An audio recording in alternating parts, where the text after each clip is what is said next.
Be water, my friend.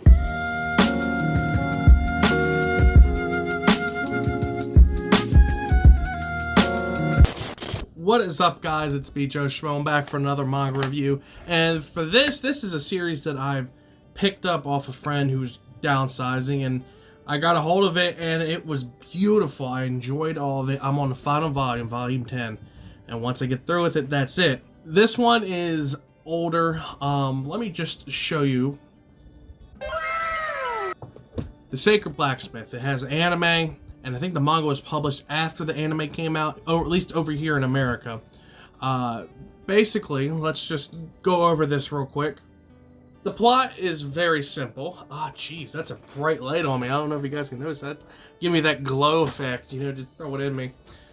44 years ago, a great war known as the Vambanil, I think that's how it said, Vambanil War, ravaged the land. One of the war's most dangerous weapons that came out of it was known as a demon contract, which basically a human would sacrifice their bodies to become more powerful demons, or like you can give up part of your bodies. And realizing that the damage from the contract has caused over the land, the surviving nations made a peace pact and made peace and banned the use of demon contracts. So we go follow our main character girl, Selly. I'm bad with names, guys. If you guys don't know this by now, I'm bad with names. But Selsley, I'm just going to go with Selsley Campbell, who's a third generation knight and aspires to be a knight from Houseman, one of the cities of the independent trade cities. It's like a different things spread off from the nations. It's like a democratic federation for the cities. And as her grandfather was one of the founders of the independent cities, she's proud of her heritage, and she wants to become a knight to protect the city like her grandfather and her father did before her. Well, the book starts off with her fighting a veteran who's gone mad from the war, seeing everything that went down, for people killing themselves, sacrificing themselves, all for, the cause that most of them, didn't win, I guess. He's very upset that, they went all through that for nothing. And she was basically starting when all of a sudden this veteran committed a demon pact, and then she was on the verge of defeat.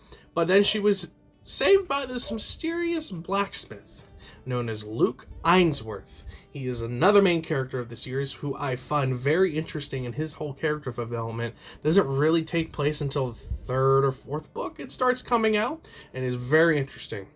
But going back to it, after Luke defeats this veteran, Selsie is very impressed by Luke's katana.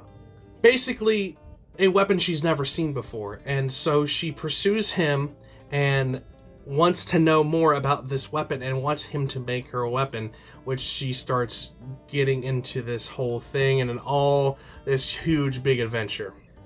So from there, she follows him back to his house, and from there she meets Lisa, who's this little elf demon girl who is very fond of Luke, and he's very fond of her. From there she finds out that he's a blacksmith, a very good one. He makes his own swords, and she decides, you are going to be the one that makes me my sword. There's no other way about it. And because the reason why this is happening is because during that fight with that veteran, hers broke, and that was like a family heirloom or something along that line. But she wants a new one that will also help her protect the city and protect everyone that she wants to protect. From there, she pursues him constantly to get her, sword. And once she gets that, she goes across these things called Inhumans, which are basically the demon pacts that were successful, and the humans fully turned to these demons.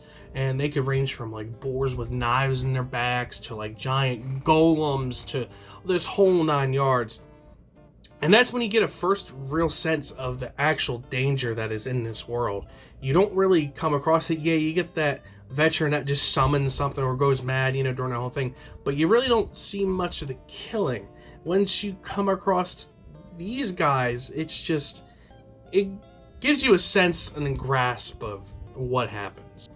So throughout the first volume, you come across more and more characters as the city and the round whole worldscape and it's like cityscape starts to build, and you get more into it and on who Celsi is and who Luke is, who Lisa is, and their personalities and what makes them tick, what, you know, makes them happy, so on and so forth. Basically, you learn that Luke is kind of like a tsundere, but not really a tsundere. He like stays cold, but he has a warm side, and he is willing to help protect Celsi and other people. You got Celsi, who is, you know, the knight, who doesn't care about her girlish charms. She wants to go and protect people. She wants to do what her family has done for all these times. Go and protect the people. Be a knight. Serve the people. And she is a good-looking person. People comment her all the time, like, you should be more girly. You should do more of this. You should do more of that. Then, once we get to Lisa, she's a very happy-go-ditzy little demon girl who is Luke's apprentice. She helps him forge swords, helps him in there. She's learning the trade as they go on. There's not much about her in the first book. It starts coming out more and more as you keep on reading. For a first volume, this is actually really good. I honestly was kind of shocked. I thought this was amazing. The art style is actually pretty good. There is a little bit of 18 plus kind of, well, I guess 16 plus, because there are some clothes ripped off during fights, and they do hit on that. Plus, there's a bunch of comedy in it. I have laughed out loud a couple times reading this whole series and the first volume, which is also what helps keep me into it. If a book's serious and funny, that's how you draw me in, because that means you're trying to get a whole wide audience. Plus, later on, there's some romance brought into it. It's a whole good 9 yards.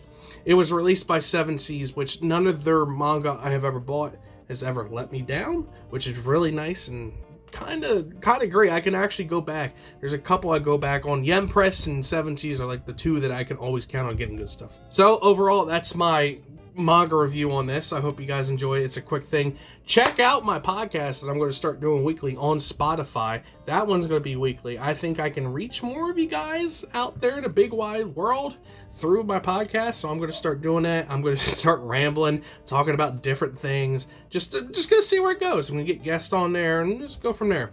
So until next time, guys, I will see you guys later.